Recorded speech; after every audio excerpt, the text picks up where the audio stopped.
ده البوق بتاع الملك توت عنخ آمون. البوق ده كان بيتم استخدامه في المراسم الملكية، يعني لما كان الملك يدخل قاعة العرش كان في واحد مخصوص ينفخ في البوق، كمان في الاحتفالات الدينية والمناسبات الرسمية. البوق مصنوع من الفضة، والفضة في مصر القديمة كانت أقيم وأغلى من الذهب لأنها كانت نادرة.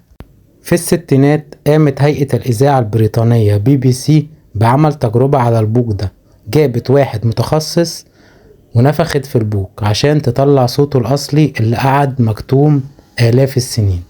واللي عايز يسمع صوت البوق ده اللي قعد آلاف السنين ساكت ورجع تاني، جبتلكم المقطع الأصلي لصوته.